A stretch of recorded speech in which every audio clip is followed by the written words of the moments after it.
Some phone calls change everything. For Marcus Webb, billionaire CEO of Meridian Industries, that call came on an ordinary Tuesday afternoon. He almost didn't answer. If he hadn't, a 7-year-old girl would still be suffering in silence. And Marcus would still be the successful, lonely man who had everything except what mattered most. But he did answer, and nothing would ever be the same. The spring rain hammered against the windows of the 20th floor as Marcus Webb stood in his corner office overlooking the restless streets of downtown Chicago. At 42, he had built Meridian Industries from nothing into a technological empire worth billions. His salt and pepper hair was always perfectly combed. His steel blue eyes reflected a man who had conquered every challenge life threw at him. Every challenge except one, the one that left a permanent hollow in his chest. He had never found someone to share his success with, never experienced the warmth of a family waiting for him at home. The penthouse apartment, with its floor-to-ceiling windows and imported marble, was beautiful. It was also empty. Every night he returned to that emptiness. Every morning he woke to silence. 20 years of building an empire. 20 years of coming home to no one. His assistant knocked softly before entering. Jennifer Walsh had been with him for 12 years. She knew him better than anyone. She could read his moods in the set of his shoulders, the tightness around his eyes. "Mr. Webb, the board meeting starts in 10 minutes. Marcus nodded without turning. His gaze was lost in the gray cityscape. The rain continued its relentless assault on the glass. Somewhere down there, people were living real lives. Families were gathering around dinner tables. Children were laughing. Parents were tucking their kids into bed. He had none of that. He had chosen this life, chosen the deals over dinner, chosen the meetings over connection, chosen to build walls so high that no one could climb them. It had made him rich. It had also made him alone. His phone vibrated on the mahogany desk. Unknown number. He usually ignored such calls. Telemarketers, scammers, wrong numbers. Nothing good ever came from unknown numbers. His hand moved to dismiss it, but something made him pause. Some instinct he couldn't name. Some feeling that whispered this was different. Marcus picked up the phone. "Hello?" His voice was firm, professional.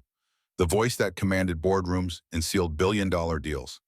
What came next shattered the cold silence of his executive world. "Daddy?" The voice was small, trembling, desperate.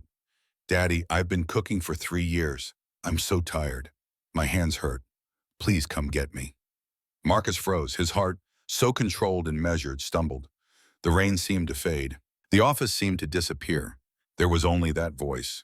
That impossibly small, impossibly exhausted voice. "Who is this?" The words came out rougher than he intended. "How did you get this number?" "I found Mommy's phone," the little voice continued, breaking with emotion. "Mrs. Grayson says if I tell Mommy, she'll send my baby brothers away. But I can't do this anymore, Daddy. I'm only 7. I don't want to cook anymore." The words hit Marcus like physical blows. Cooking for 3 years. That would mean since she was 4. 4 years old. Impossible. This had to be some elaborate prank. Perhaps a social experiment. Perhaps a scam designed to tug at heartstrings and open wallets. Yet the raw pain in that child's voice carried an authenticity that froze his blood. "Sweetheart, I think you have the wrong number." He forced himself to speak gently. His businessman facade was cracking. "I'm not your father." He should hang up. Should dismiss this as the prank it must be. Should return to his board meeting where actual business awaited. Real problems. Problems he could solve with money and strategy. But he didn't hang up. "But tell me," he heard himself say, "where are you? Are you safe right now?" A muffled sound came through the line. Someone moving quickly. Something being hidden. The rustle of panic. "I have to go." The voice was urgent now. Frightened. "She's coming. Please, Daddy." 47 Maple Street, apartment 3B, please. The line went dead. Marcus stared at his phone. His mind was racing. Every rational part of him screamed the same message. Prank, hoax, manipulation, someone playing on emotions, someone trying to get money, someone running a sophisticated con. But that voice, that desperate, exhausted little voice, saying she had been cooking since she was 4. Marcus pulled up his computer. His fingers moved across the keyboard with practiced speed. 47 Maple Street. The address appeared on his screen. Riverside, a working-class neighborhood about 30 minutes away. Modest apartment buildings. Regular families struggling to make ends meet. He stared at the address. He thought about the board meeting waiting for him. The Thornton merger that would add another $500 million to the company's value. the investors who expected him to be there. The reputation built on never missing a meeting, never being unprepared, never letting anything interfere with business. Then he thought about that voice. I'm only 7. I don't want to cook anymore. Marcus grabbed his coat. Cancel the board meeting, he told Jennifer as he strode past her desk. She looked up, startled. In 12 years, he had never canceled a board meeting. Never. Sir, but the Thornton merger. Reschedule it. Something urgent came up. Is everything okay? Marcus paused at the door. Was everything okay? He had just received a call from a child claiming to be forced to cook. A child who wasn't his daughter, who thought he was someone else, who had the wrong number.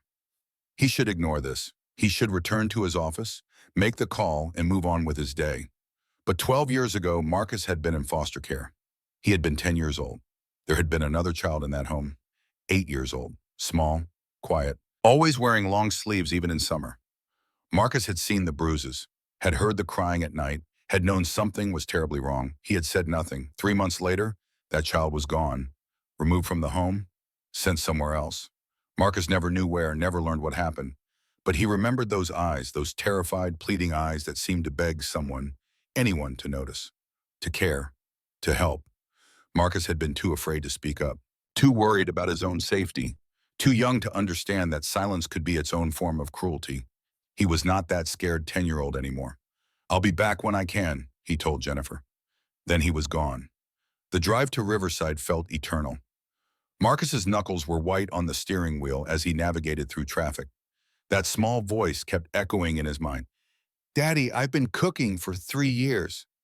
3 years, since she was 4. His business mind tried to make sense of it, tried to find the angle, the con, the explanation that didn't involve a child in genuine distress. But his instincts, the same instincts that had guided him through impossible business negotiations, screamed that something was terribly wrong. The rain had lightened to a drizzle. The city gave way to smaller streets, older buildings. The neighborhood was quiet, families going about their evening routines, cars in driveways, lights in windows. Normal, peaceful. Maybe he was overreacting. Maybe this was exactly what it seemed on the surface. A wrong number, a child's imagination, a mistake. Number 47 Maple Street was a modest 3-story brick building, weathered but maintained. The kind of place where working families lived, where rent was affordable but not cheap, where people worked hard just to keep their heads above water. Marcus sat in his car for a moment, observing, looking for anything unusual, anything that would confirm or deny his suspicions. The street was quiet, too quiet perhaps. He was about to leave, about to dismiss this entire episode as foolishness, about to return to his real life, where board meetings and mergers mattered more than random phone calls from children. Then he saw her.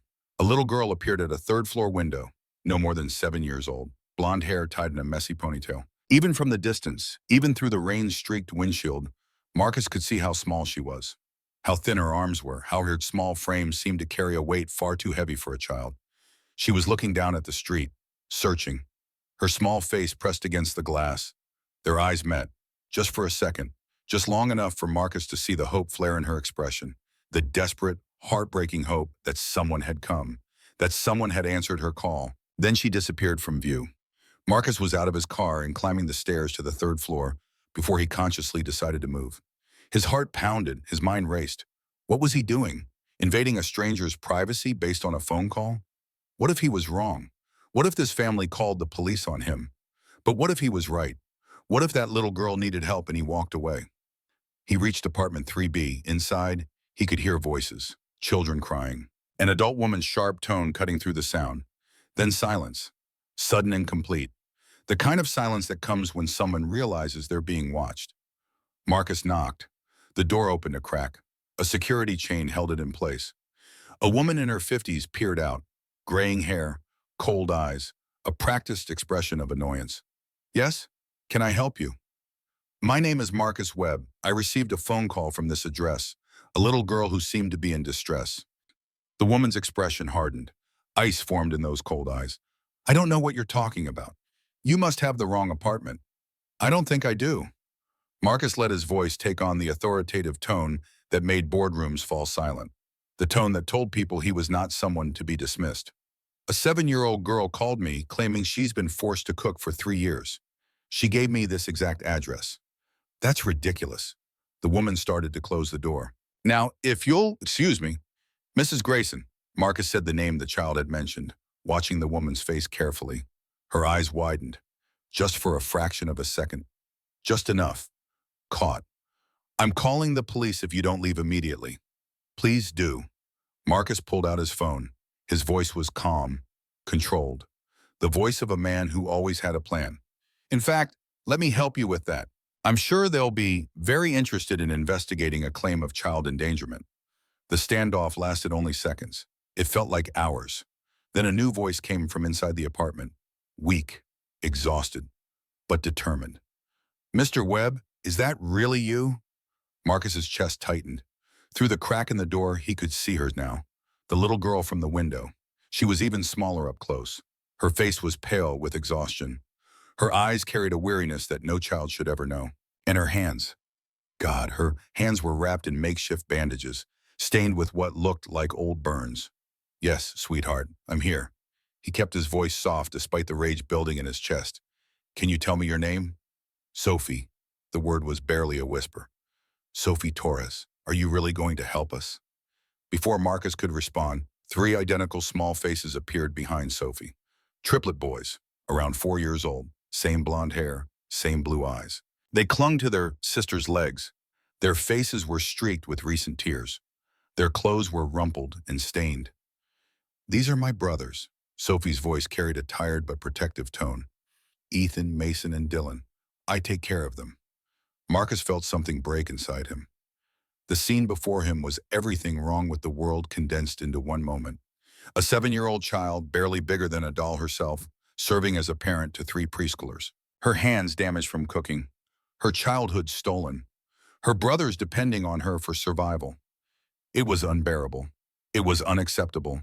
It had to end. Mrs. Grayson, Marcus's voice was ice cold now, all pretense of civility gone. You have 2 options. You can open this door and let me speak with these children properly. Or I can make one phone call that will bring every authority in this city down on this apartment. He paused, let the threat sink in. Your choice. You have 10 seconds. The woman's face cycled through emotions. Anger at being challenged, fear of consequences, calculation about her options. She was trapped and she knew it. A stranger at her door making accusations, children visible behind her. The situation already suspicious. She had no good choices left. With shaking hands, she undid the chain. The apartment that Marcus stepped into would haunt him for years. It was small, cramped, but that wasn't the issue. Plenty of good families lived in small spaces, made them work, filled them with love despite the lack of square footage. This was different. This was wrong in ways that had nothing to do with size. The kitchen told the story. A step stool sat permanently in front of the stove, as if it belonged there, as if it was a normal part of the landscape. The counter was cluttered with cooking utensils, adult-sized, meant for adult hands, but clearly used by much smaller ones. Burn marks on the counter, scorch marks on the wall behind the stove. The living room should have been full of toys, should have been chaotic with the debris of childhood, building blocks, stuffed animals, picture books, the normal detritus of a house with 4 young children. Instead, there were blankets and pillows arranged like makeshift beds, pushed against the walls, taking up space where play should happen. The air was thick with the smell of overcooked food. Underlying that was something else, something harder to name. Desperation, fear. The scent of a home where joy had been rationed out in tiny portions until nothing remained. But worst of all were the children themselves. The triplets should have been running, playing, full of the boundless energy that came with being 4 years old. Instead, they sat quietly on the floor, too still, too silent, too well trained in the art of being invisible. Their eyes were watchful, wary. The eyes of children who had learned that noise brought consequences. And Sophie. Sophie stood in the center of it all, a tiny general watching over her troops. Her posture was protective, alert, ready to step between her brothers and any threat. She was 7 years old and she carried the weight of the world on shoulders that should have been concerned only with schoolwork and playtime. Marcus felt rage building in his chest. Pure, white-hot, righteous. Where is their mother? He forced the words out through clenched teeth. Mrs. Grayson shifted into defensive mode. She works, 2 jobs. She's doing her best. She pays me to watch them. Watch them? Marcus's voice rose despite his efforts to stay calm. Is that what you call this? A 7-year-old child cooking for 3 preschoolers? He pointed at Sophie's bandaged hands. Look at her hands. Look at what you've done. She volunteered. Mrs. Grayson's voice was defiant now, trying to regain control of the narrative. She wanted to help. I'm teaching her responsibility, teaching her life skills. I'm 7 years old. Sophie's voice rang out, loud, clear, cutting through the excuses like a knife. I didn't volunteer. Her small body was shaking. 3 years of silence breaking all at once. 3 years of fear and exhaustion and pain demanding to be heard. You said if I didn't cook, you'd tell Mommy that I was bad, that she'd have to send Ethan and Mason and Dylan away. You said it was my fault they cried so much. You said I had to fix it. The dam broke. 3 years of held-back tears came flooding out. Sophie collapsed. Her small body shook with sobs. All the strength that had held her together, all the courage that had allowed her to make that phone call, all of it dissolved in the face of finally being able to tell the truth. Immediately, her 3 little brothers moved. With an instinct that broke Marcus's heart into 1,000 pieces, they rushed to their sister, wrapped their tiny arms around her, patted her head with clumsy comfort. They couldn't have been more than 4 years old, but they knew their role. They knew who took care of them. They knew who needed them now. Sophie, no cry, one of them said. His voice was small but determined. We love Sophie.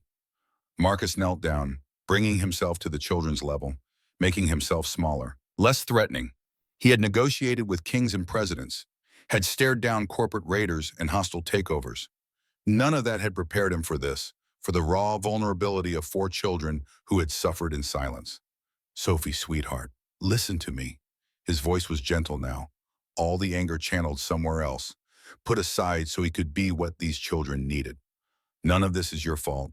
Do you understand? None of it. Sophie looked up at him. Her eyes were red from crying. Her face was streaked with tears. But there was something else there too, something that looked almost like hope. But Mrs. Grayson said, Mrs. Grayson is wrong. Marcus cut her off firmly. And what she did is illegal. Very, very illegal. He stood, turned to face the woman who had done this. Let all the fury he felt show in his eyes. Sit down. Don't move. Don't speak. If you try to leave, I will have security here in 2 minutes. Mrs. Grayson sat. She was trapped, and she knew it. Marcus turned back to Sophie, softened his voice again. When does your mommy come home? Late. Sophie's voice was small again. Tired. After we're supposed to be sleeping. She works at the diner until 9. Then she cleans offices until midnight. Marcus's jaw clenched. A mother working herself to exhaustion. Doing everything she could to provide for her children. Paying someone to protect them. Trusting someone to keep them safe. And that trust had been betrayed in the worst possible way. And you've been cooking for your brother since you were 4? Sophie nodded. Fresh tears started to fall. At first it was just heating up soup, but then Mrs. Grayson said I needed to make real meals. She showed me once. Then she said I had to do it myself. She held up her bandaged hands. I burned myself a lot at first. It still happens sometimes. What do you cook for them? Pasta mostly, sometimes rice and beans. I can make scrambled eggs now without burning them too much. And sandwiches. But Mrs. Grayson says sandwiches aren't a real dinner. Marcus felt tears threatening, for the first time in years. This impossibly small child describing her routine as if it were normal. As if cooking at 4 years old were just something children did. As if burned hands were an acceptable price to pay for feeding her brothers. Sophie, he had to pause, had to gather himself. You are the bravest, strongest little girl I've ever met, but no child should have to be this brave. Do you understand? Are you going to call the police? Mrs. Grayson interjected. Her voice had shifted now, no longer defiant, pleading, please, I need this job. I didn't hurt them. They're fine. Marcus stood. His full height and presence filled the small apartment. Fine? The word was quiet, dangerous. You call this fine? He pulled out his phone. I'm calling the police and Child Protective Services, and then I'm calling my lawyer. And then we're going to wait right here for Sophie's mother to come home, because she deserves to know what's been happening to her children while she's been breaking her back to provide for them. His fingers moved across the screen, making the calls, setting things in motion that couldn't be stopped. Sophie's small voice spoke up one more time.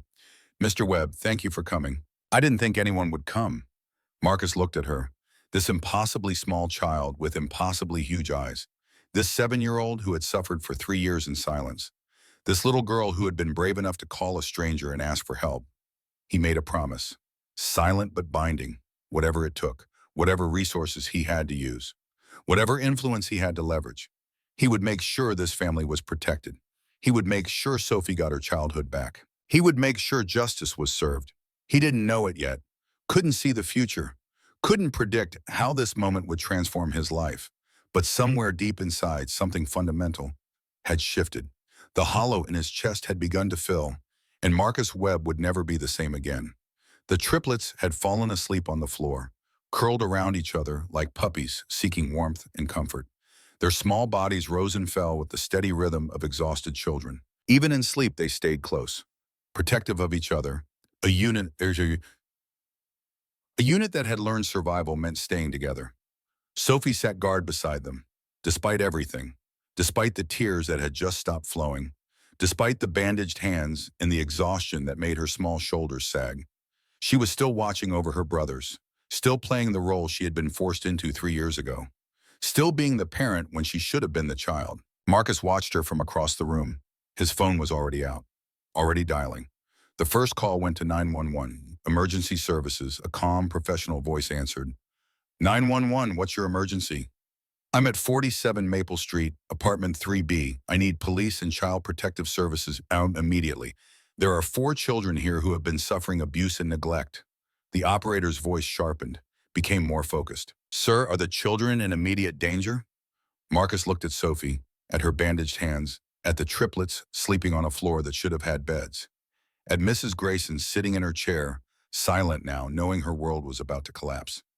They've been in danger for 3 years, but they're safe now. I'm here, and I'm not leaving until help arrives. He gave the details, address, situation, what he had found. The operator assured him units were being dispatched. Police and social services. They would arrive within minutes. Minutes felt like hours. Mrs. Grayson sat frozen. Her earlier defiance had evaporated. Reality was setting in. The consequences of 3 years of exploitation were about to land on her with the full weight of the law. Sophie looked up at Marcus. Her eyes were still red from crying, but there was something else there now, something that looked like relief. Like the enormous burden she had carried was finally being lifted from her impossibly small shoulders. Are they really coming? Her voice was barely a whisper. They're really coming, sweetheart, and you're going to be okay. All of you. What about Mommy? Will she be in trouble? Marcus felt his heart clench. Even now, even after everything. Sophie's first concern was protecting her mother. Your mommy is not in trouble. She didn't know what was happening. When she gets home, we're going to tell her everything, and she's going to make sure you're all safe. She worked so hard. Sophie's voice was small, guilty, as if working hard was somehow Sophie's fault. She's always tired. I didn't want to make her more tired. Sophie, listen to me. Marcus knelt down again, made sure she could see his eyes, see the truth in them. What happened to you is not your fault, not your mother's fault. The only person responsible is the one who hurt you. He didn't look at Mrs. Grayson, didn't give her the satisfaction of acknowledgement. All his attention was on Sophie. You called for help. That took incredible courage. You saved yourself and your brothers. Do you understand that? You're a hero. Sophie's lips trembled. I was so scared. Being scared and doing it anyway, that's what bravery is. The sound of sirens cut through the quiet neighborhood, growing louder, getting closer. Help was arriving. The police came first. 2 officers climbed the stairs to the 3rd floor. Officer Martinez was a woman in her 30s with kind eyes and a calm demeanor that came from years of handling difficult situations.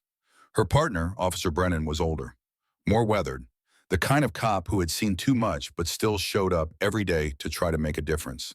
Martinez immediately went to the children, kneeling beside the sleeping triplets, checking them with gentle hands, making sure they were breathing normally, that they weren't injured beyond what was visible. Brennan took Mrs. Grayson into the hallway. His voice was low but firm, reading her rights, taking her statement, building the case that would ensure she faced justice. Within minutes, another arrival. Dr. Rachel Morgan, social worker, late 40s, carrying the weight of 1,000 heartbreaking cases in her eyes, but still showing up, still fighting for children who had no one else to fight for them. And she came prepared, arms full of emergency supplies, blankets, first aid kits, bottles of water, granola bars, the basics that children in crisis needed. But her focus went immediately to Sophie's hands. "Sweetheart, my name is Rachel. I'm here to help. Can I look at your hands?" Sophie glanced at Marcus. He nodded encouragingly. "It's okay. Dr. Morgan is going to make sure you get the care you need." Rachel sat down beside Sophie, began unwrapping the makeshift bandages with practiced gentleness. Each layer revealed more damage, more evidence of prolonged suffering. Marcus watched Rachel's expression, saw it shift from professional concern to barely contained anger. This was bad, worse than he had imagined. And he had imagined it was pretty terrible. The burns underneath ranged from old scars to recent blisters. Some had been treated with basic first aid, antibiotic ointment, clean gauze. Someone had tried to care for them, Sophie herself probably. Or maybe Elena when she noticed, and Sophie made up some excuse. Others had clearly been ignored, left to heal on their own or get infected. The kind of neglect that spoke to a systematic pattern of abuse. Sophie sat stoically through the examination, only flinching when Rachel touched a particularly tender spot. A fresh burn, maybe from yesterday, maybe from this morning. "Sophie, sweetheart, these burns need proper medical attention. When was the last time you saw a doctor?" Sophie's eyes darted to the hallway, where Mrs. Grayson stood with Officer Brennan, where the woman who had controlled her life for 3 years was being questioned. "I don't remember." The words came out small, ashamed, as if not seeing a doctor was Sophie's failure. Mrs. Grayson said doctors were too expensive, that Mommy couldn't afford to miss work. Rachel's jaw tightened, but her voice stayed gentle. "Mrs. Grayson doesn't make those decisions. Your mother does. And I promise you she would want you to see a doctor. We're going to make sure that happens." She looked up at Marcus, professional assessment in her eyes, trying to figure out who this man was, what his connection to this family might be, whether he was part of the problem or part of the solution. "Mr. Webb, I need to understand your connection to this family. Officer Martinez says you're not a relative." Marcus straightened, met her gaze directly. "No, Sophie called my number by mistake. She was looking for her father. She was asking for help. I couldn't just ignore it." Rachel studied him for a long moment, taking his measure. She had seen a lot of people in her career, could usually spot the predators, the manipulators, the ones who pretended to help but had darker motives. Whatever she saw in Marcus's face must have satisfied her. That was very fortunate for these children. Many people would have dismissed such a call. Marcus felt shame wash over him. "I almost did. I almost hung up and went back to my meeting." "But you didn't." Rachel's voice carried approval. "You listened and you acted. Sometimes that's all it takes to change everything." The sound of footsteps on the stairs, rapid, urgent, someone running. A woman burst through the door. Elena Torres was 32 years old and looked every day of it. Her blonde hair was pulled back in a practical bun. Her diner uniform still smelled of grease and coffee. Her face was flushed from running, from panic, from the fear that comes when someone calls you at work and says the police are at your home with your children. She was beautiful in the way that strong women are beautiful. Not polished, not perfect, but real, genuine. The kind of beauty that comes from fighting every day to survive. From choosing to keep going when giving up would be easier. Her eyes scanned the room, taking in the scene with a mother's instinct. Police, social worker, her children, and a stranger in an expensive suit who looked completely out of place in her modest apartment. "Someone called me at work." Her voice was breathless, frightened. "Said police were here with my children." "What's happened? Where's—" Her gaze landed on Sophie, then on the medical supplies spread around her daughter, then on the bandages being unwrapped from small hands. "Oh my God, Sophie, baby, what's wrong? Mommy!" The word was a cry, a release, a breaking of the dam that had held back 3 years of suffering. Sophie ran to her mother, buried her face in that grease-stained uniform, grabbed handfuls of polyester fabric like it was a lifeline, like it was the only thing keeping her tethered to earth. "Mommy, I'm sorry, I didn't mean to tell, but I couldn't do it anymore. My hands hurt so much." Elena held her daughter. Her body was shaking. Her mind was trying to process what was happening, trying to understand why there were police in her apartment, why a social worker was examining her child, why Sophie was apologizing for something Elena didn't understand. "Tell what, Sophie? What are you talking about? What are—" The words died as Elena really looked at her daughter's hands. Officer Martinez stepped forward, professional, gentle, but firm. Mrs. Torres, I'm Officer Martinez. We need to ask you some questions about your childcare arrangements. But first, when was the last time you saw your daughter's hands? Elena looked down. Really looked.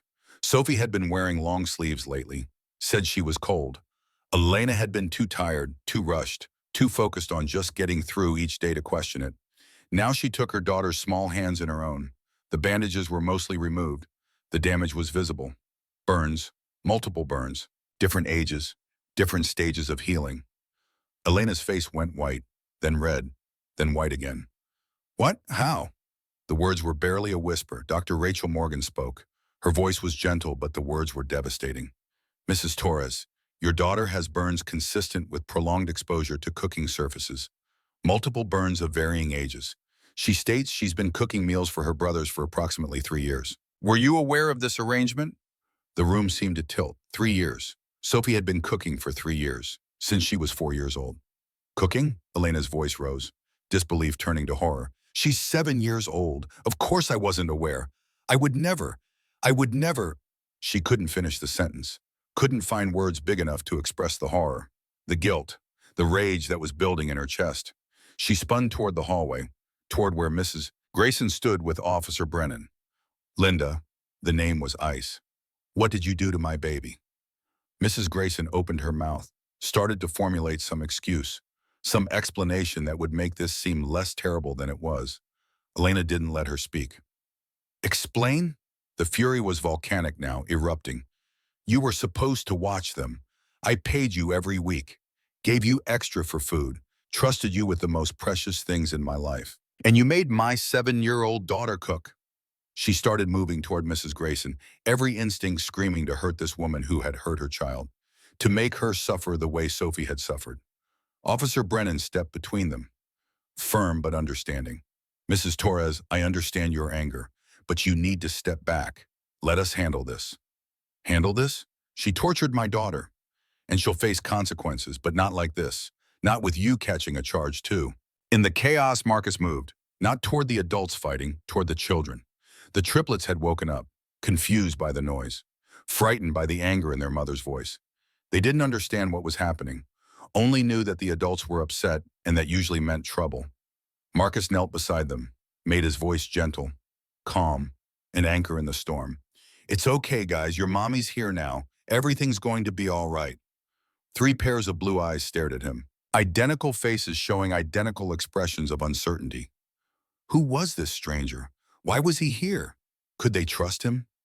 One of them, Ethan maybe, reached out, touched Marcus's tie, the expensive silk, the pattern of subtle stripes.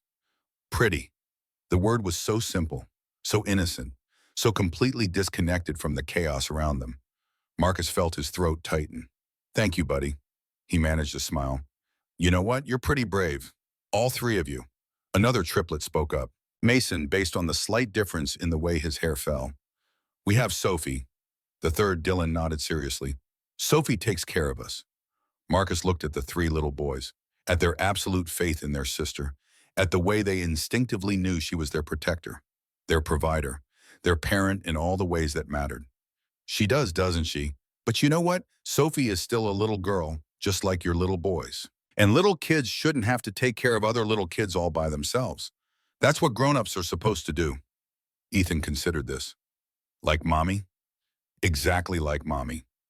Officer Martinez had managed to calm Elena down, convince her to step away from Mrs. Grayson, to let the system work, to trust that justice would be served. But Elena's anger was still there, radiating from her like heat. She scooped up the triplets, held them close. Tears were streaming down her face. I didn't know. I swear I didn't know. She kept repeating it, like a prayer, like if she said it enough times it would somehow undo the last 3 years, would somehow erase her daughter's suffering. Dr. Rachel Morgan approached her, gentle but firm. We believe you, Mrs. Torres, but we need to document everything that happened. Officer Brennan is taking Mrs. Grayson's statement separately. I need to talk with you and your children. She paused. Let that sink in, preferably somewhere more comfortable than this apartment. We'll need to inspect it as part of our investigation. You can't stay here tonight anyway.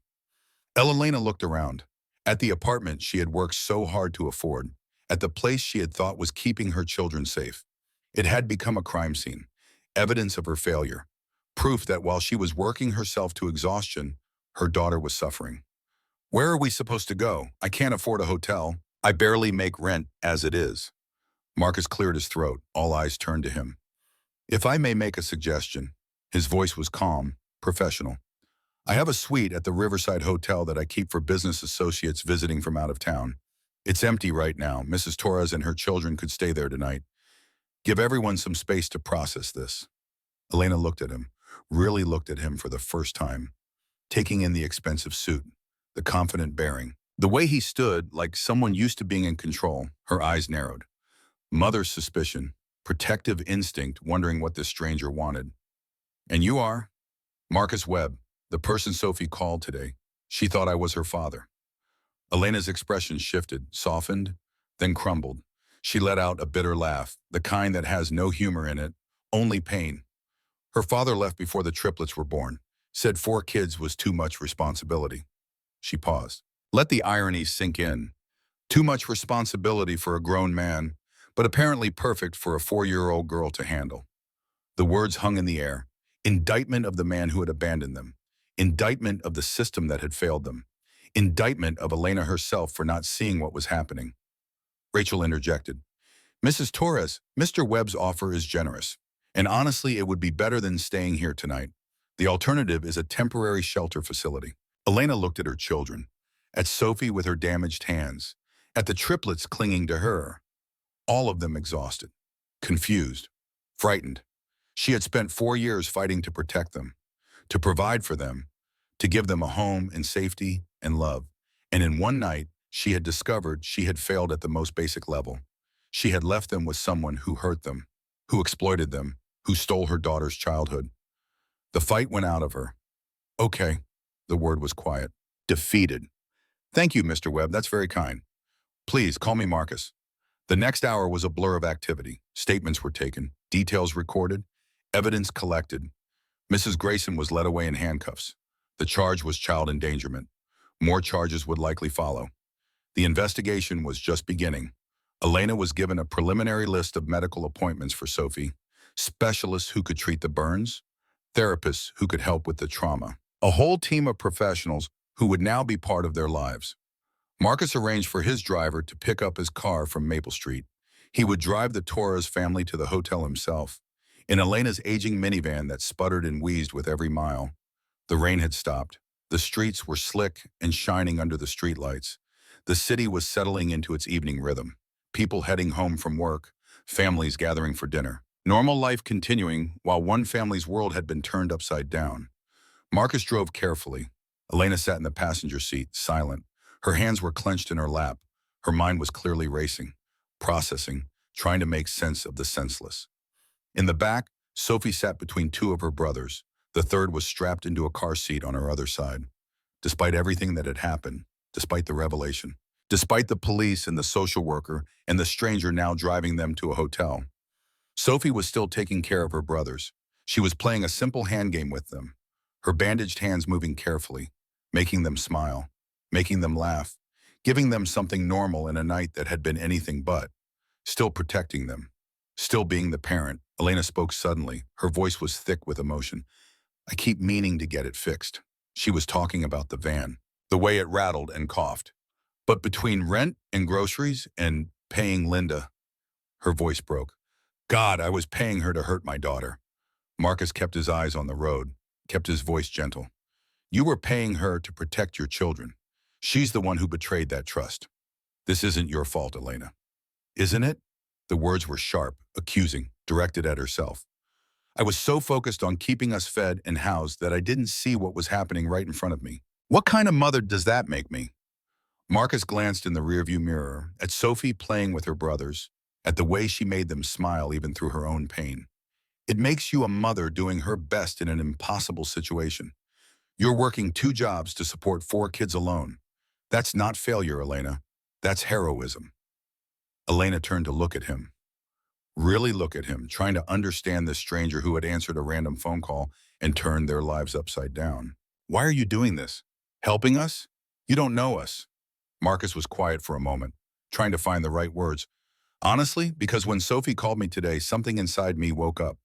I've spent 20 years building a company, making money, achieving success, but I've never felt as purposeful as I did racing to that apartment to make sure one little girl was safe. He paused, let himself be vulnerable in a way he rarely allowed. Maybe I needed this as much as she needed someone to answer that call. Elena was quiet for a moment, then, the newspaper did a profile on you last year. Chicago's most eligible bachelor CEO, something like that. They mentioned you donate a lot to children's charities. I do, Marcus acknowledged. It's easy to write checks. What happened today wasn't easy, but it was real, and it mattered in a way that board meetings and profit margins never will. The Riverside Hotel appeared ahead. Elegant, but not ostentatious. The kind of place where wealthy families could stay comfortably without feeling overwhelmed by luxury. Marcus pulled into the parking garage, cut the engine. The sudden silence was heavy with unspoken things. Mr. Webb, Elena's voice was quiet. Marcus, I don't know how to thank you. You don't have to thank me. I'm just glad Sophie was brave enough to call and that I was smart enough to answer. The hotel suite was exactly as Marcus had described. Two connected rooms with a shared living area, more space than Elena's entire apartment, more luxury than her children had ever experienced. The hotel staff had prepared everything perfectly. The refrigerator was stocked with child-friendly foods, fruits, cheese, juice boxes, simple things that kids would actually eat. Toys and books were arranged in the living room. Not expensive or fancy, just normal things that normal children played with. Fresh clothes in various children's sizes were laid out on the beds. Someone had guessed at measurements, done their best to provide options, and there was a first aid kit, professional grade, with advanced burn treatment supplies. Robert, the hotel manager, greeted them personally, distinguished looking, late 50s, the kind of man who had spent a lifetime in hospitality and took pride in making people comfortable. Mr. Webb, everything is ready as you requested. Please don't hesitate to call if you need anything. Anything at all. Elena stood in the middle of the suite, looking around like she had stepped into another world. Her children fanned out, exploring carefully, touching things gently like they might break, like this luxury might disappear if they weren't careful. I can't afford this. Elena's voice was flat, practical. I appreciate the gesture, but I can't accept charity I can't repay. Marcus had expected this, had prepared for it. It's not charity. Consider it an investment in four incredible kids who deserve a chance to be kids. Starting tonight, Sophie appeared at her mother's side. Her voice was hopeful, tentative. Mommy, can we take a bath? The tub here is so big. Elena's eyes filled with tears. When was the last time her children had had a proper bath? When was the last time they had done something just because it was fun? When was the last time they got to be children? Yes, baby, you can all take a bath. A long, warm bath. She turned to Marcus. Her pride was fighting with her exhaustion, with her need, with the reality that her children deserved this even if she couldn't pay for it. I don't know how to thank you. You don't have to thank me. Just focus on your children tonight. Everything else can wait until tomorrow. Marcus moved toward the door, giving them space, giving them privacy. This family needed time together without a stranger watching. He paused at the threshold. Elena, what Sophie did today, calling for help, that took extraordinary courage. She learned that courage from somewhere, from someone. Elena met his eyes, questioning. She learned it from watching you fight for your family every single day. Then he was gone. Elena drew a bath for her children. The tub was enormous, luxurious, the kind of bath that existed in magazines and movies, but not in real life, not in her life. She filled it with warm water, added bubble bath from the complimentary bottles, watched it foam and rise. The triplets were excited, splashing, playing, laughing in a way they rarely got to laugh, the stress of the evening forgotten in the simple joy of warm water and bubbles. Sophie joined them, despite her bandaged hands, despite the pain, despite everything. She was in the middle of it all, making her brothers laugh with silly voices, with water games, with the kind of play that should have been her constant companion for the last 7 years.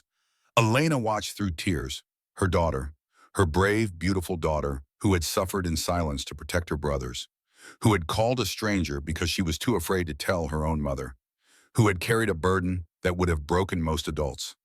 Later, after the bath, after the children were in pajamas that actually fit, after the triplets were tucked into beds that were soft and clean and safe, Elena found Sophie standing by the window. The city lights sparkled below.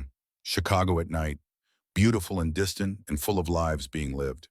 Elena joined her daughter, pulled her close. Sophie, baby, I need you to know something. What happened with Mrs. Grayson? None of that was your responsibility. None of it was your fault. Sophie's voice was small. But I should have told you sooner. I was just so scared. Well, scared of what, baby? She said if I told, you'd lose your jobs, that we'd end up on the street, that Ethan and Mason and Dylan would be taken away. Sophie's voice was breaking. I couldn't let that happen, Mommy. I couldn't let them take my brothers. Elena held her daughter tighter, marveling at the strength in such a small body, at the love that had kept her silent, at the sacrifice that no child should ever have to make. You protected your brothers.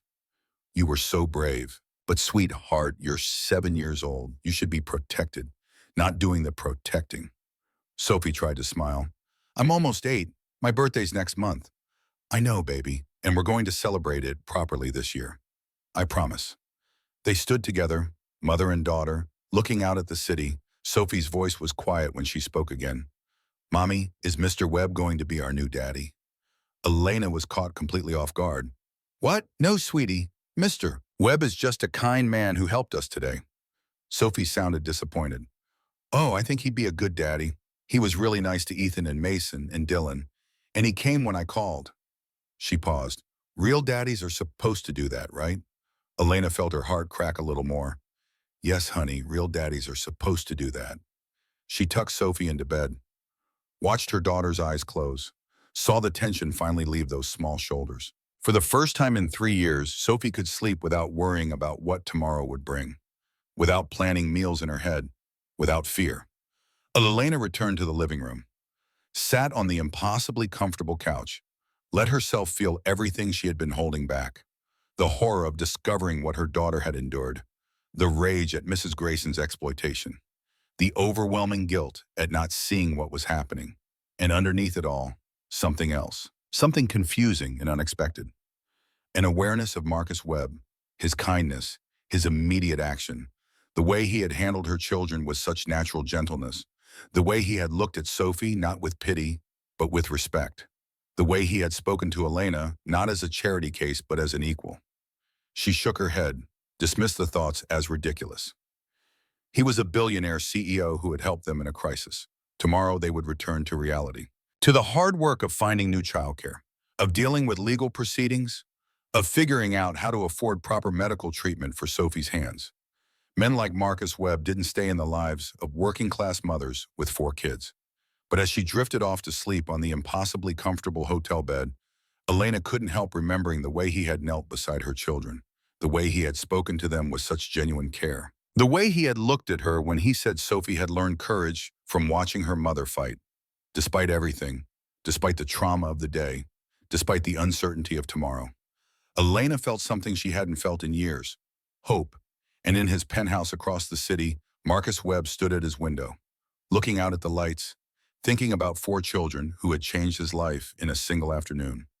The hollow in his chest was filling. And for the first time in 20 years, he didn't feel quite so alone. Marcus Webb could not sleep. At 2 in the morning, he sat in his penthouse apartment overlooking Lake Michigan.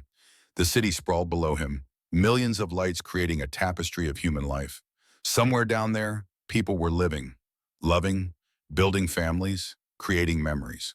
For 20 years, he had looked down at those lights and felt nothing but distance. Tonight was different. Tonight, he could not stop thinking about them, about Sophie's small voice on the phone, about her bandaged hands, about the way the triplets had instinctively rushed to comfort their sister when she broke down crying, about Elena's fierce protective love mixed with heartbreaking guilt. A glass of whiskey sat untouched on the table beside him. He had poured it an hour ago, thought it might help him sleep, but he didn't want to dull this feeling, didn't want to escape from it. For the first time in longer than he could remember, Marcus felt something other than emptiness. He felt purpose. His phone sat on the arm of the chair. He picked it up, scrolled through his contacts, found the number for the Riverside Hotel. His finger hovered over the call button. It was 2 in the morning. They were sleeping, safe, protected. They didn't need him checking on them like some worried parent. Except he was worried that Sophie might have nightmares, that the triplets might wake up confused in a strange place, that Elena might be lying awake consumed by guilt that wasn't hers to carry. He set the phone down without calling, but he couldn't stop thinking about them. His email notification chimed, a message from Dr. Rachel Morgan. The social worker had sent him a preliminary report, professional courtesy given his involvement in the case. Marcus opened it, read through the details with growing anger. Mrs. Grayson had initially denied everything, claimed Sophie was lying, that children made up stories for attention, that Marcus had coached her. The usual deflections of someone caught doing something indefensible. But interviews with neighbors told a different story. Mrs. Helen Davis from apartment 3A had heard a child crying in the kitchen, had heard smoke alarms going off repeatedly, had heard Mrs. Grayson yelling at Sophie to stop being dramatic when she burned herself. Mr. David Parker from apartment 2C had once offered to help when he smelled something burning and heard distress. Mrs. Grayson had turned him away, claimed everything was fine, told him to mind his own business. Both neighbors had considered calling Child Protective Services multiple times. But Mrs. Grayson had reassured them, said she was teaching the girl responsibility, teaching her life skills, making her useful instead of lazy. They had believed her. Or more accurately, they had wanted to believe her, because believing her meant they didn't have to get involved, didn't have to report, didn't have to be the ones who broke up a family or caused trouble. Marcus understood. He had done the same thing once. When he was 10 years old and saw another child being hurt, he had said nothing, done nothing, let his fear and uncertainty keep him silent. That child had disappeared. Marcus had never forgiven himself. The charges against Mrs. Grayson were serious: child endangerment, neglect, exploitation of a minor. She would likely face jail time, years, not months. But what struck Marcus most was the note at the end of Rachel's report. Despite 3 years of exploitation, Sophie Torres shows remarkable resilience and emotional intelligence. Her primary concern throughout all interviews was the welfare of her brothers and mother. Recommend extensive therapy for all children, but prognosis for recovery is good with proper support. Proper support. Marcus set down his phone, walked to his window. The city was still there, still glittering, still full of life he wasn't part of. But for the first time, he saw a path forward, a way to be part of something that mattered more than stock prices and merger agreements. Somewhere out there, in a hotel room he had provided, 4 children were finally safe. It should be enough. He had done his part, answered the call, brought in the authorities, arranged temporary shelter. His responsibility ended there. He could return to his normal life tomorrow, back to board meetings and profit margins, back to the comfortable numbness he had perfected over 2 decades. But Marcus knew he wouldn't, couldn't. Something fundamental had changed inside him. Some wall had cracked. Some door had opened. He wasn't done, not even close. At 8 in the morning, Marcus showed up at the hotel suite with bags of fresh pastries and coffee. Elena answered the door in yesterday's clothes. Her hair was damp from a shower. Surprise was evident on her face. "Marcus, I wasn't expecting you. I mean, you didn't have to come back. I wanted to check on everyone. Is this a bad time?" No, come in. The kids are eating breakfast. Hotel room service is apparently magical in their eyes. Marcus stepped inside. The suite was organized chaos, the kind that comes with 4 young children in the morning. The triplets sat at the dining table, working their way through plates of pancakes and fruit with the single-minded focus that only hungry children possess. Syrup was everywhere, on their faces, on their hands, probably in their hair. Sophie sat beside them. Her bandaged hands were carefully cutting up fruit into small pieces, making them bite-sized for her brothers. The action was so automatic she probably didn't even realize she was doing it. Still taking care of them, still being the parent. Marcus felt something tighten in his chest. "Good morning." He set down the bags of pastries. "I brought chocolate croissants and apple turnovers. I wasn't sure what everyone liked." 3 identical heads turned toward him. 3 identical faces lit up with interest. "I love chocolate," Ethan announced. "Me too," Mason echoed. "Me 3, Dylan finished. Sophie smiled, a genuine smile that transformed her small, serious face, made her look like the 7-year-old she was instead of the miniature adult she had been forced to become. "Thank you, Mr. Webb. That's really nice." "You're welcome, Sophie. How are your hands feeling this morning?" "Better. Dr. Morgan gave Mommy special cream to put on them. It doesn't hurt as much now." Marcus glanced at Elena. She was watching him with an expression he couldn't quite read. Gratitude mixed with confusion. Appreciation mixed with wariness. "Can I talk to you for a minute?" He kept his voice low. In private. Elena nodded, led him to the small kitchenette. It gave them a semblance of privacy while keeping the children in view. A mother's instinct. Never let them out of sight. She poured coffee with practiced efficiency. Years of waitressing had made the motion automatic. Rachel Morgan called this morning. Elena's voice was tight, controlled, holding back emotion through sheer force of will. She wants Sophie to see a pediatric burn specialist today. All 4 kids should start with a child psychologist this week. She paused, set down the coffee pot with more force than necessary. She gave me a list of sliding scale clinics. Marcus heard what she wasn't saying, heard the frustration underneath the carefully neutral tone. But, he prompted, but even sliding scale clinics cost money I don't have. I already missed a shift yesterday. If I miss more work, I'll lose one or both of my jobs. And without Mrs. Grayson, I don't have anyone to watch the kids. Her voice was rising now, the control slipping. I'm stuck in an impossible situation. My daughter needs medical care. My kids need therapy, but I have to work to keep a roof over our heads, and I can't work because I have no one to watch them. And I can't afford childcare because I'm barely making rent as it is. She stopped, took a breath, fought back tears. I'm trapped, just like always. Marcus had been thinking about this exact problem all night, had made calls before coming to the hotel, had already set things in motion. What if you didn't have to work 2 jobs anymore? Elena looked at him sharply, her eyes narrowed, defensive walls going up. I'm not accepting a handout, Marcus. I appreciate everything you've done. I really do. But I've been taking care of my family on my own for 4 years. I'm not starting to be dependent on someone else's charity now. It's not charity. Marcus kept his voice calm, reasonable. It's a job offer. Elena stared at him. What? Meridian Industries needs someone to oversee our new community outreach program. It's a real position, real salary, benefits, reasonable hours. You'd be perfect for it. I don't have any experience in corporate outreach. Elena's voice was flat, practical, already rejecting the idea before she fully heard it. I'm a waitress and a cleaning lady. I don't have a college degree. I don't have references beyond my current employers who are going to be furious when I have to quit. You're a mother who has managed to keep 4 children fed, housed, and cared for on a shoestring budget while working 2 jobs. Marcus leaned forward, willing her to hear him, to believe him. You know how to stretch resources, prioritize needs, solve problems under pressure. That's exactly what community outreach requires. He paused, let a small smile touch his lips. Plus, you're not afraid to tell a billionaire CEO he's full of it. That's a surprisingly rare and valuable quality. Elena laughed. She couldn't help it. The sound was startled out of her. Genuine despite everything. The moment broke when Ethan's voice called from the dining room. Mommy! Mason spilled his juice. Elena was moving before Marcus could blink, instinct and practice taking over. She grabbed napkins, comforted Mason who had started crying, wiped up the mess with efficient motions, prevented Dylan and Ethan from trying to help in ways that would make things worse.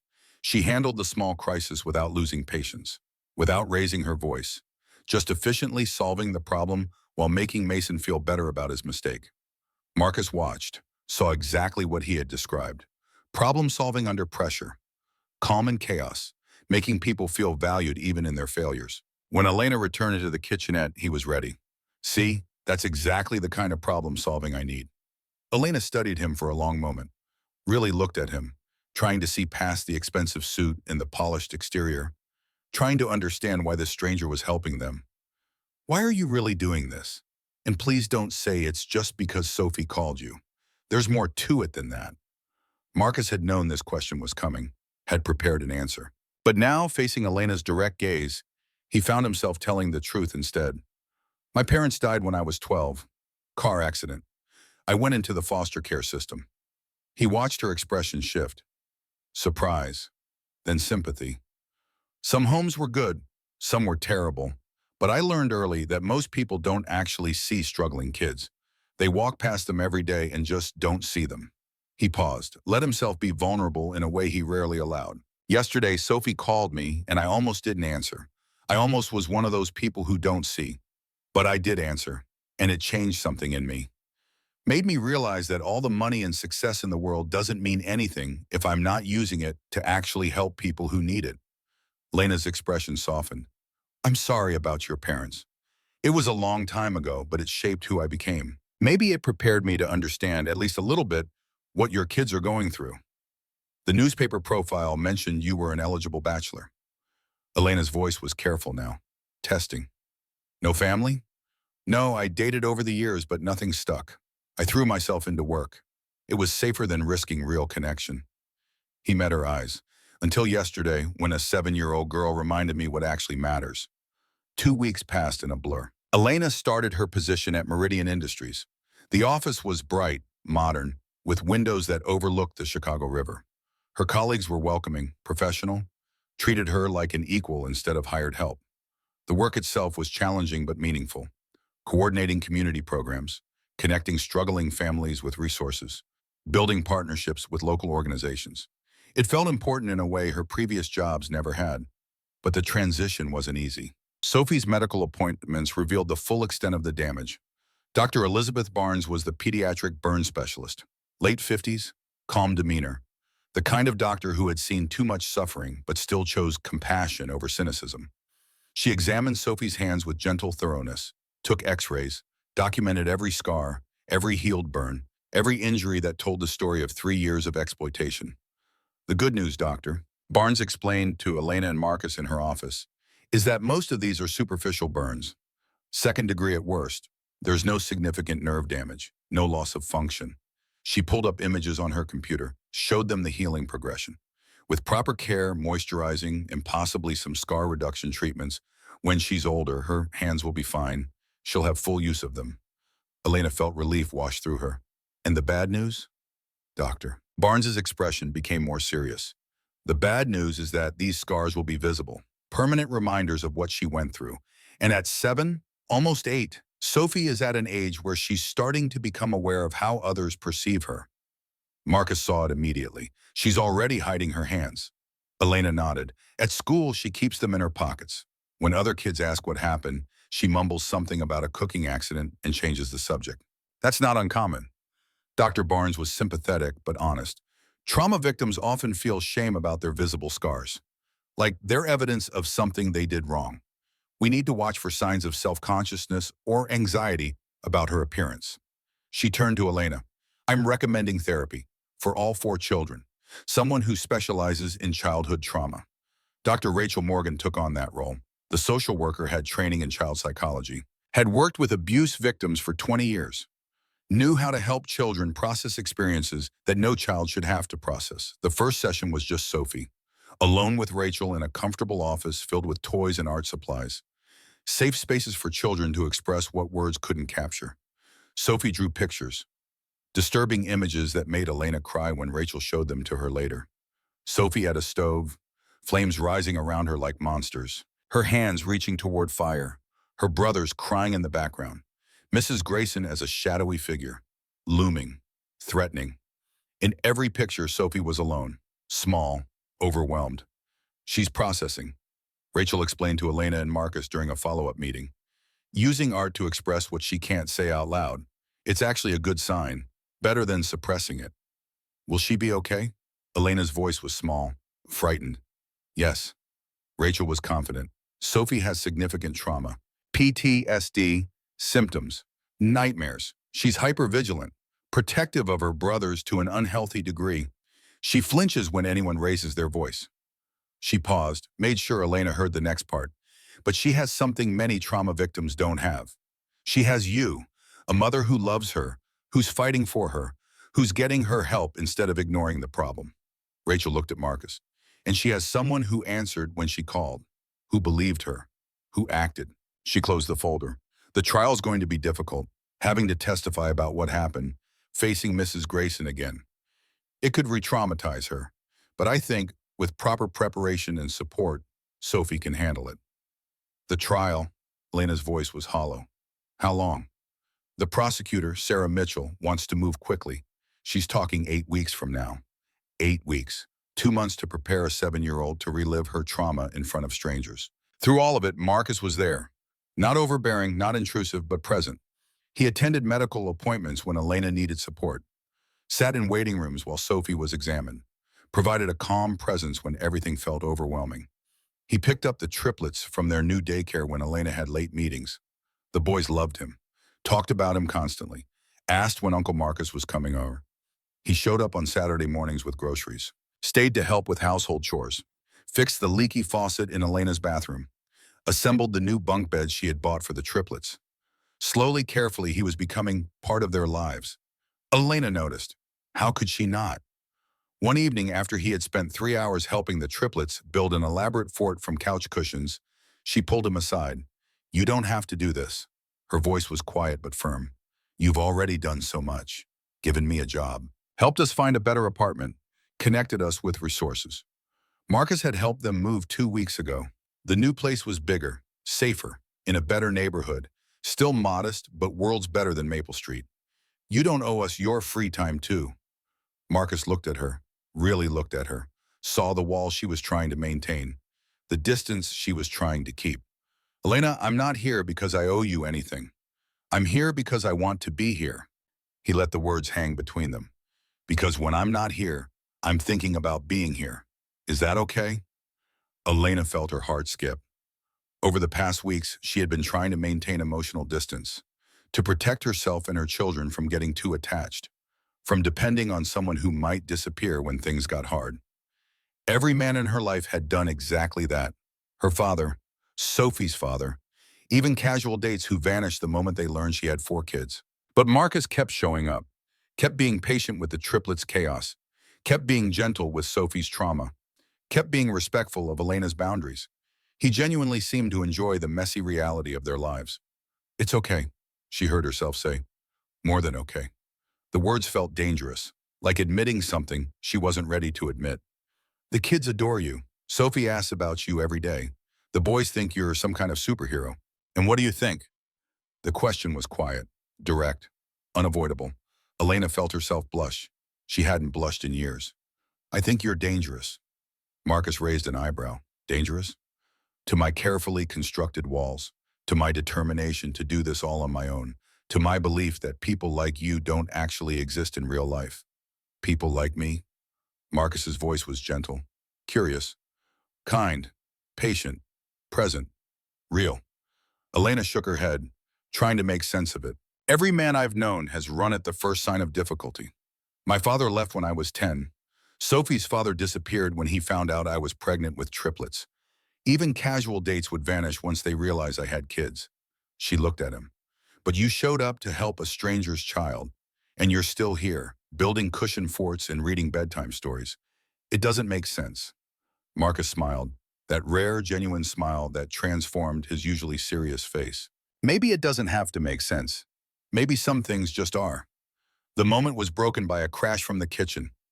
3 identical voices spoke in perfect unison. Uh-oh. Elena and Marcus rushed to the kitchen, found the triplets covered in flour, completely covered, white from head to toe. The bag they had somehow pulled from the pantry was now empty. Its contents decorated the kitchen floor like snow. Dylan looked up at them, flour in his hair, on his face, in his eyelashes. We making cookies? Ethan nodded seriously, also completely white. For Mr. Marcus. Mason, the only one who seemed remotely concerned about being in trouble, offered a small smile.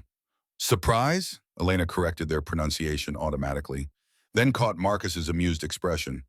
Although calling me Mr. Marcus is pretty adorable. I answered to both. He knelt down to the boy's level. His expensive suit was going to get ruined. He didn't seem to care. Guys, we need to ask before we start cooking projects. Remember what we talked about? Kitchen safety? 3 blonde heads nodded solemnly. Safety first, Dylan recited. That's right. How about we clean this up together, and then tomorrow, if your mom says it's okay, we can actually bake cookies. The safe way. He paused, let the next words carry weight. With Sophie, every head turned. Sophie had been standing in the doorway, watching. Her expression was unreadable, careful. She hadn't been near a kitchen in 2 weeks, flinched whenever she heard the stove turn on, refused to eat at the dining table if she could see the kitchen. The trauma ran deep. With me? Her voice was small, uncertain. Only if you want to. Marcus was careful, gentle. No pressure, but I thought it might be nice. All of us together. Making something fun instead of something you had to make. Sophie looked at her bandaged hands. They were healing but still wrapped. Still visible reminders of 3 years of suffering. Can I think about it? Of course you can. You take all the time you need. That night, after the children were asleep, Elena found herself thinking about Marcus's question. With Sophie, it was brilliant, terrifying, but brilliant. Sophie needed to reclaim the kitchen, needed to create new memories that weren't soaked in fear and pain, needed to learn that cooking could be something other than survival. But was she ready? Elena wasn't sure. She also wasn't sure about her own feelings, about the way her heart had started beating faster when Marcus showed up, about the way she caught herself watching him with her children, about the way his presence had become something she looked forward to instead of something that made her anxious. It was too fast, too much, too risky. She had 4 kids to protect, couldn't afford to make mistakes, couldn't afford to trust the wrong person again. But Marcus wasn't the wrong person. That was becoming increasingly clear. He was kind when he didn't have to be, present when he could have walked away, patient with chaos that would have sent most men running. He looked at Sophie with respect instead of pity, played with the triplets like they were the most important people in the world, treated Elena like an equal instead of a charity case. It scared her how much she was starting to depend on him. The phone rang, late, after 10. Elena almost didn't answer, but caller ID showed Sarah Mitchell, the prosecutor. Mrs. Torres, I'm sorry to call so late, but we need to talk about the trial. Elena's stomach dropped. What about it? Mrs. Grayson's defense team is strong. David Hartman, he's good. Very good. He's already laying groundwork to claim Sophie volunteered, that she was an enthusiastic helper, that you were a negligent mother who should have known what was happening. That's not true, Elena's voice rose. I know, but juries don't always see truth clearly, especially when a skilled lawyer is muddying the water. Sarah paused. Let that sink in. I need Sophie to testify, her own words, her own story. It's the only way to counter Hartman's narrative. Absolutely not. Elena's response was immediate, fierce. My daughter has been through enough. I won't put her through the trauma of testifying. I understand your hesitation, but without Sophie's testimony, there's a real chance Mrs. Grayson walks or gets a slap on the wrist. Maybe a year. Then she's free to hurt other children. The words hung heavy in the air. Think about it. Talk to Sophie. Talk to Dr. Morgan. But Elena, we need her. Justice needs her. After Sarah hung up, Elena sat in the dark living room, staring at nothing, thinking about impossible choices. She couldn't ask Sophie to do this. Couldn't ask her 7-year-old daughter to stand in a courtroom and relive her trauma, to face the woman who had hurt her, to be cross-examined by a lawyer who would try to make her seem like a liar. It was too much. But if she didn't, Mrs. Grayson might go free, might hurt other children, other families. Elena didn't know what to do. The next morning, Marcus showed up as usual, took one look at Elena's face and knew something was wrong. What happened? She told him about Sarah's call, about the request for Sophie to testify, about the impossible choice she was facing. Marcus was quiet for a long moment. It has to be Sophie's choice. His voice was firm, certain. We can't make this decision for her. She needs to understand what it means, what it will cost, and then she needs to decide. She's 7 years old. She's 7 years old and she's already survived 3 years of exploitation. She's stronger than we give her credit for. He paused. But we support her either way. If she says no, we respect that. We find another way. If she says yes, we make sure she has everything she needs to get through it. Elena knew he was right, hated that he was right, but knew it nonetheless. That evening, they sat down with Sophie, all 3 of them, Marcus, Elena, and the little girl who had been forced to grow up too fast. They explained about the trial, about what it would mean, about how hard it would be, about the choice she had to make. Sophie listened. Her face was serious, processing. When they finished, she was quiet for a long time. Finally, she spoke. If I don't talk, will Mrs. Grayson hurt other kids? Elena's heart broke. Sweetheart, that's not your responsibility. But will she? Marcus answered honestly. Maybe. We don't know for sure, but there's a chance. Sophie looked at her hands, at the scars that were forming, at the physical evidence of her suffering. I'll do it. Her voice was small but determined. I'll tell people what happened, so other kids don't have to go through what I did. Elena pulled her daughter close, tears streaming down her face. You don't have to be brave for everyone else, baby. I know. Sophie's voice was muffled against her mother's shoulder. But I want to. Dr. Morgan says I'm stronger than I think. Maybe this is how I prove it. Marcus knelt beside them both. His voice was gentle. Sophie, if you do this, I promise I'll be there, in the courtroom. You can look at me whenever you get scared. And I won't look away. I'll be right there, okay? Sophie looked at him, trust shining in her eyes. Okay, Uncle Marcus. The title hit Marcus like a physical blow. Uncle Marcus. Not Mr. Webb. Not just Marcus. Uncle. Family. 8 weeks. They had 8 weeks to prepare Sophie for the hardest thing she would ever have to do. 8 weeks to help her heal enough to face her abuser. 8 weeks for this fragile new family to become strong enough to weather what was coming. Marcus looked at Elena, at Sophie, at the triplets playing in the next room. He had answered a phone call 8 weeks ago, had walked into an apartment and found children suffering, had made a choice to get involved when he could have walked away. That choice had changed everything. The hollow in his chest was gone, filled with something he had never expected to find. Purpose, connection, family. Not his family, not yet, maybe not ever. But a family he would protect with everything he had. The trial was coming. Justice was coming. And Marcus Webb was ready.